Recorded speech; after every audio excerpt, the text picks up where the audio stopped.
carta y en ella veremos cuál era el propósito último de todo lo que había sucedido entre Filemón y Onésimo y por qué tuvo que ser así.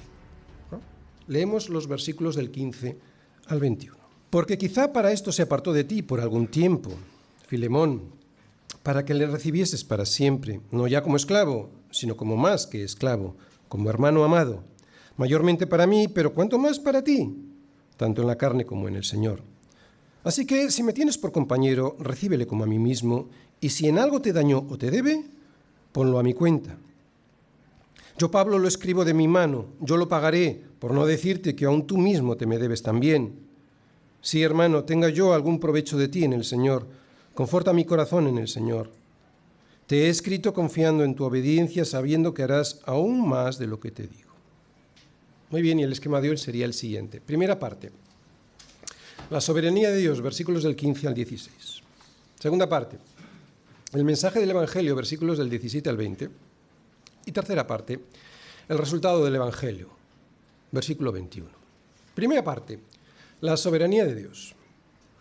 Filemón, porque quizá para esto se apartó de ti por algún tiempo, para que le recibieses para siempre. No ya como esclavo, sino como más que esclavo, como hermano amado, mayormente para mí, pero cuanto más para ti, tanto en la carne como en el Señor. Fijaros, dice quizás, quizá, dice Pablo. Aunque Pablo dice quizá, yo creo que él sabe el propósito del plan de Dios para Filemón y Onésimo. No lo puede asegurar en esta carta de una manera concreta y cierta, pero Pablo sabe que a los que aman a Dios, todas las cosas les ayudan a bien. Esto es, a los que conforme a su propósito son llamados. Y como Filemón amaba al Señor, quizá para esto se apartó de ti algún tiempo, para que le recibieses para siempre. Eso es lo que he subrayado. Con estas palabras, lo que está mostrando Pablo a Filemón es a un Dios soberano. Y cómo Dios, en esa su soberanía, provoca un conflicto, escúchalo bien, provoca un conflicto para salvarle la vida a Onésimo.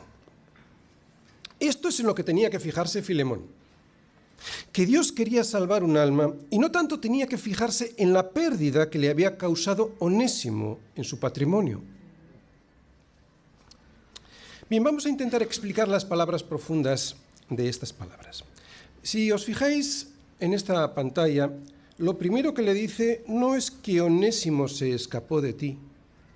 O sea, no está poniendo el énfasis en lo que hace Onésimo.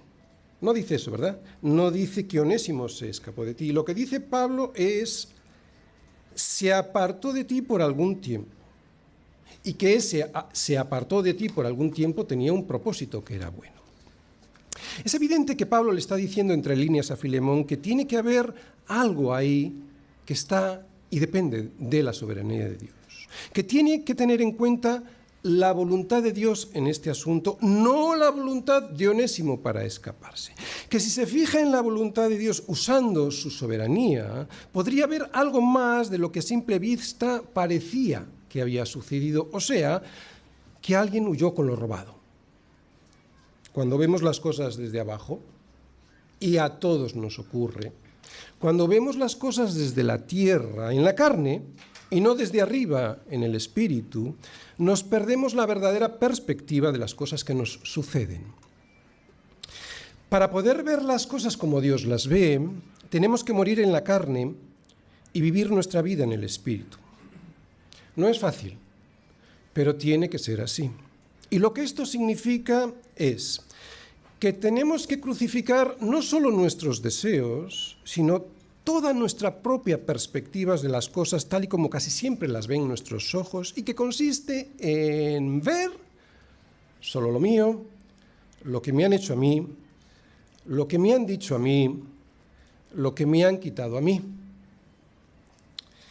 Y sucede normalmente esto cuando un cristiano no tiene una relación, una comunión con Dios todos los días a través de su palabra. También por no preguntarle a Dios, ¿para qué me pasa lo que me pasa? En vez de ¿por qué? Sino preguntarle, ¿para qué me pasa lo que me pasa? es por fiarnos muchas veces de nuestra propia opinión que siempre estará contaminada por el pecado. Bien, Pablo sin duda le está escribiendo esta carta a Filemón poniéndose en su lugar y se lo imagina muy enfadado con Onésimo, ¿no? Por lo que Onésimo le había hecho.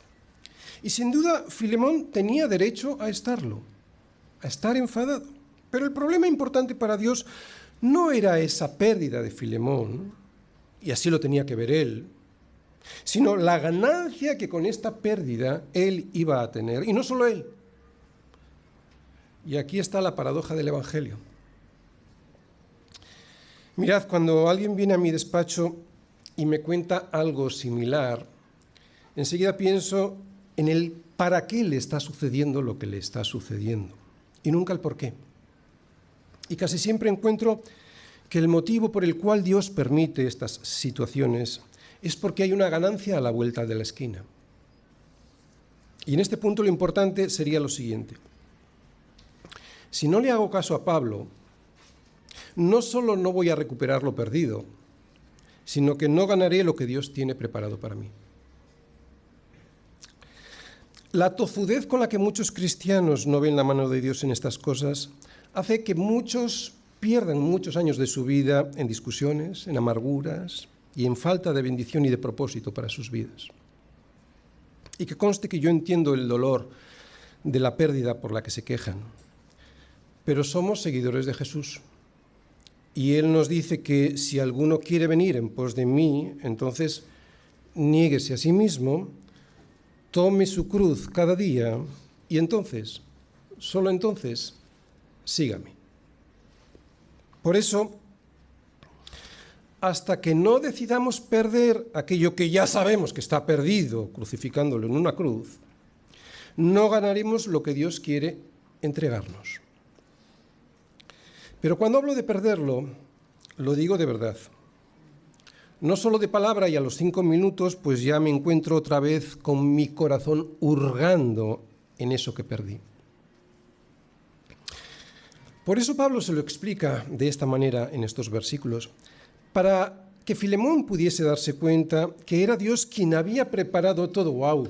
¡Qué interesante! En esto tenemos que vivir, en la soberanía de Dios.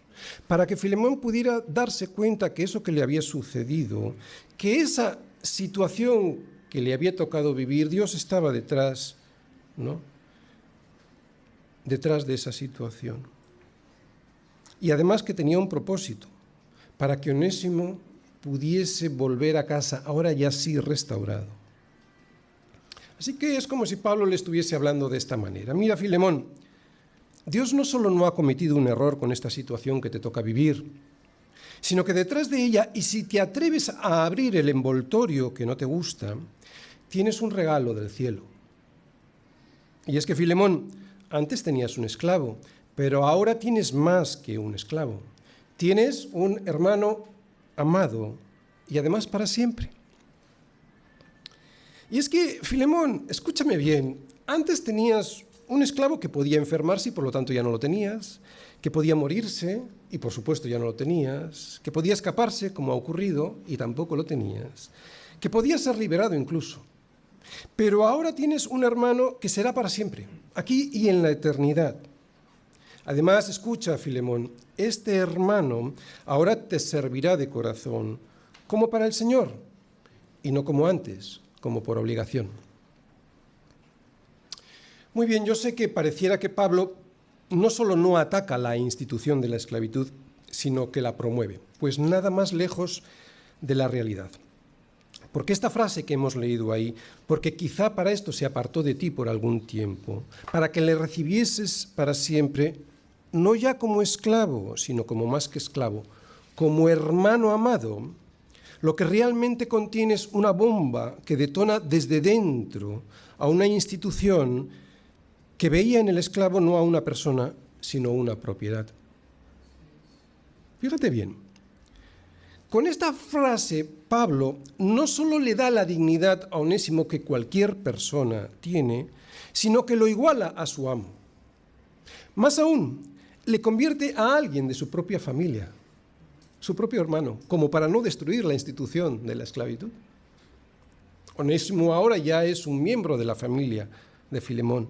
Es un hermano que además es un hermano amado. Esto es mucho más revolucionario que cualquier estatuto de los trabajadores o cualquier ley laboral del siglo XXI.